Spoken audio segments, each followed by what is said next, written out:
All right. My name's Sam Cioffi with Hartford Funding. I got my guy Rafael with me, Compass Real Estate. We recently did a deal together and we got some other stuff in the pipeline, so I wanted to get him in here and just kind of just talk about what's going on in the market and what he's seeing out in the field. So, how you doing, Rafael? I'm doing great. By the way, my name is Rafael Jose. I'm with Compass Real Estate. I'm an associate broker. We've been working on a few transactions together, working with some clients, and I'm open for any questions you may have. Yeah. So, a lot of people are saying about the inventory. We have super low inventory, but we also got high rates. So, what are you seeing? Is the demand slowing down? Are there still buyers out there? What are we seeing? Yeah, I mean, this market is very unique, obviously, because we have that combination of very low inventory, but at the same time, higher rates. I mean, the demand is still there. We're coming into spring, and the demand is there. There's one distinction in this market that's very clear compared to any other market, is that if a house is overpriced, it's going to sit there. Just as an example, in Nassau County in Queens, in the past 30 days, out of all active houses that are on the market, about 50% have had price reductions. Okay, and I see that when I'm working with buyers. I mean, there's literally a split. There's houses that come on the market that are priced well, that go that first weekend with multiple offers, and then there's the other side, which is, okay, these are houses that have been on the market 100 days, 200 days, 250 days. And you could have a scenario where, a typical scenario where you may have a seller where they may have had a neighbor or something like that sell the house in 2021 or 2022 and are stuck with that number. Okay, or maybe their motivation is not that high. Yeah. So now, I'm sure you're seeing that with a lot of buyers too. So for people who are listing their house and putting it a little bit too high, and then doing that massive reduction, now are the buyers coming back to you and thinking, this is a crash, should I wait? Should I be lowballing because we could get a better deal? Or is it just that it's wrongly priced and there is the fair market price and it's not a crash, it's just a correction? Well, I see that the overpriced properties can present an opportunity for a buyer, and this is what I tell my buyers, is that, okay, if we see a house that's a little bit overpriced and we go see it, right, we can submit an offer that's nowhere near the asking price, okay? And when they come back down to earth, maybe that offer is there. Okay, that offer is there. It can be 15 days, 30 days. Because remember, at the end of the day, if you're a listing agent and you're a professional, you know that you're putting a house that's on the market that's overpriced. You should do your homework. And the next conversation you should have with that seller is say, okay, if we don't get any activity, right, and they're logging that and showing that to their client, then we should reduce the price by X amount. See what I'm saying? So it may be where if that house is overpriced and you submit an offer that reflects more towards the market price, that by the time they actually bring down the price, let's say the next 10 or 15%, whatever that may be, your offer may be there. Okay, or the ones that have had, because you have a lot of properties that have had multiple price reductions, it may be 10% above the market, but that presents an opportunity also because they've been probably in the market for 90 days, and now the listing agent is saying, look, we have this solid offer, and this is the price where I think it would sell anyway. It's here, right? Because other buyers are now looking at that property because it's beyond their price range. Okay, so I see that as an opportunity. So to simplify it, at the end of the day, it's all about working with an agent who does their homework, understands the comps, understands the fair market value, because someone who's out there in the field every day doing their homework, if you see a house that's overpriced, you really know what the comps are, what offer is gonna be reasonable, opposed to just, some agents out there who don't really know and are just tossing out offers because there was a 10% drop. They might really need a 15% drop to get to that fair market value. So it's all about, having that experience, so. Yeah, I mean, I think, real estate is number one a local game, so you have to know your market. And being active allows you to understand, because it's not only the pulling up stats this is the market. That's data that's historical data, Yeah. right? If you're active in the market and taking listings, you already know you're part of the pulse of the market. Yeah. You know how buyers are reacting. Yeah. You know what's happening. You submit offers. You know, okay, these type of houses, they're getting multiple offers. So when you're active in the market and someone approaches me, I'm explaining it to them not based on only historical facts. Yeah. Even though that does have a place also. Yeah. But I'm most experienced agents are talking based on what's happening now. Really. Yeah. Because as you already know, the market rates one day up, one day down. Weekly it They're changes. fluctuating. Yeah. And the way the world is, things are happening in real time. Uh-huh. So being, you can read all these articles, you can do all this stuff, you can do all your research and stuff like that. Yeah. But a lot of these people are theorists. Yeah. Right? People that are just idealized, right? Yeah. You got to speak to someone, or I would recommend that you speak to someone that's on the ground. Yeah. Working on the ground. Yeah. So Yeah, it's great.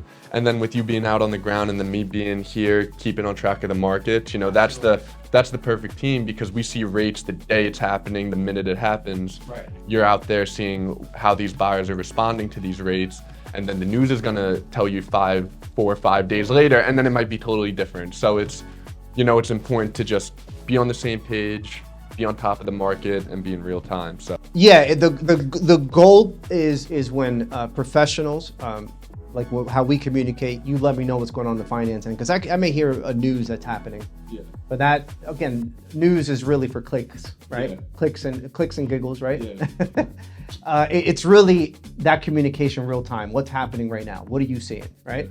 And that is not only with loan officers, but with attorneys, with other people that are professionals in the industry. So I think I like this market a little bit more, that is tightening. And the reason is that it comes down to relationships. Yeah. And really like focusing on that and an exchange of information. Yeah. That'll benefit ultimately the the buyer or the Yeah, knowing the people's needs, what they, having that relationship, knowing, what their needs are, when they need to sell, why they need to buy. Absolutely. That's what in this, the residential market, that's really what it comes down to, that motivation and why you need to do what you're doing. So Absolutely, because it's more than just a transaction. I mean, there's transactional people that are out there. Yeah. It's more than that. Yeah. We have to understand what people's goals are, what they're like, what they like, what they don't like. We build a relationship with them. This is a very emotionally intense process of either selling your home that you've been in your house for 10 or 15 years. Or buying a house for the first time. Yeah. So we are with them all the time. So you can't be, I don't think we're going to be replaced by robots no time soon, because it's one of those things. Yeah. And that's what I like about, when I send my clients to Rafael, they always say he has this client for life attitude where, a lot of agents are transactional, and it's like, get this one deal and then, try to meet somebody else, get another deal. Right. But when you go in with that mindset of, you're my client for life, I'm gonna help you with your house now, I'm gonna help you with whatever your goals are in the future in terms of, your real estate, where you're gonna be. Yeah. Those people are gonna refer you all their friends and family, and that's gonna grow your book of business, with your mindset, opposed to just being like, all right, I'm gonna get this deal, I'm gonna cold call, get another random deal, get another random deal. Absolutely. It's all just planting that seed, so. Yeah, it's planting that seed, and I always tell people, you have to get along with the person, because you are literally in a relationship with somebody. It could be for the next 2 to 6 months, possibly a year. So one of the main things is that if there's flow there, right? Somebody may flow with me, somebody may not flow with me, and it's okay. Yeah. Okay, because at the end of the day, they have an opportunity to go with someone else that they can get along with and have a relationship with.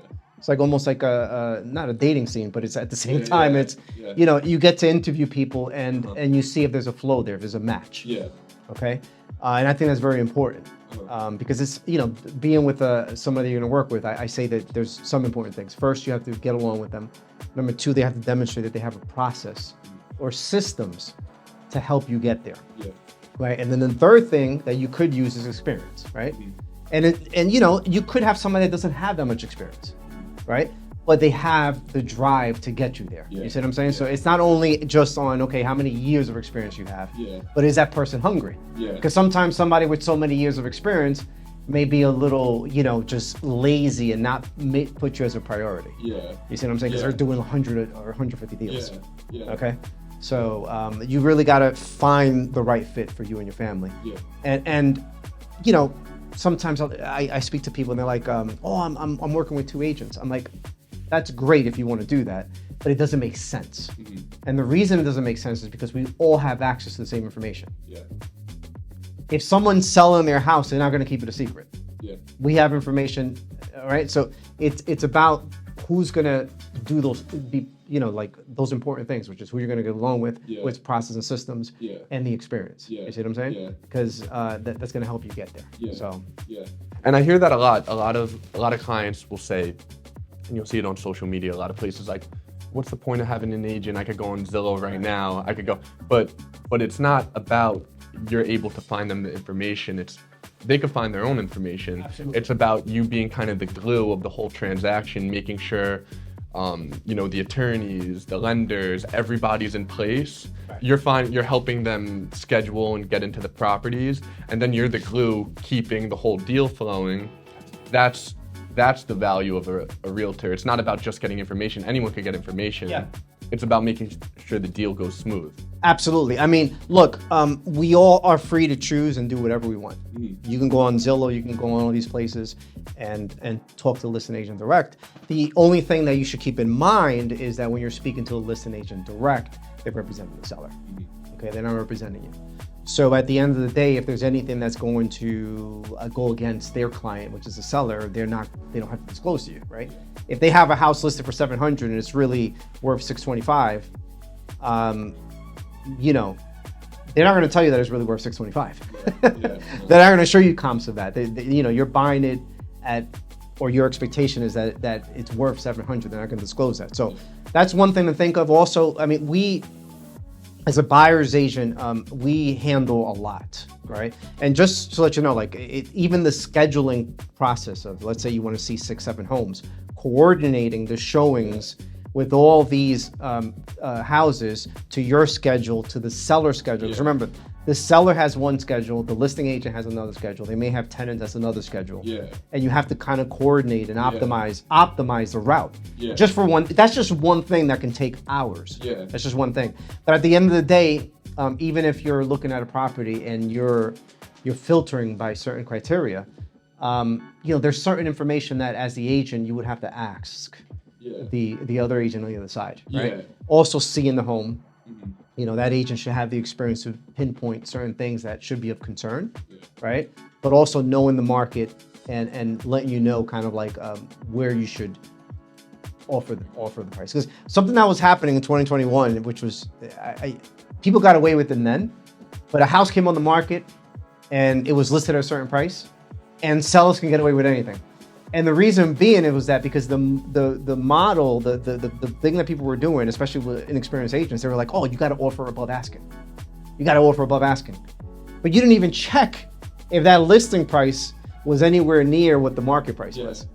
And so they were waiving waiving everything. Yeah. And this is what drove the market up, because I could have put any house on the market at 25% above what I know what the price was going to be.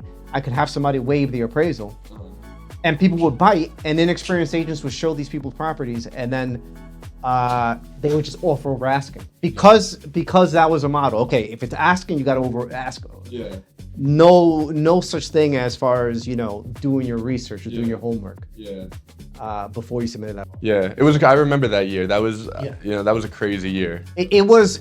I mean, it was great. It was to me, it was just driving everyone crazy. Yeah. And people put themselves at risk a lot. Yeah, waiving inspection. Waiving all those things. I didn't feel comfortable at all during that process.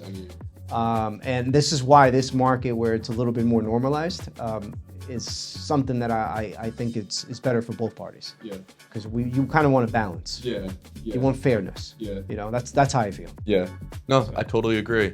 But yeah, Rafael, thank you so much, and I appreciate your insight, and I learned a lot today, and I'm sure everybody else watching is. Well, thank you so much for having me, Sam. I hope everyone got a little bit of information that they can take home with, literally take home with, right? But yeah, that's it. All right. Okay. All right. All right. All right, man.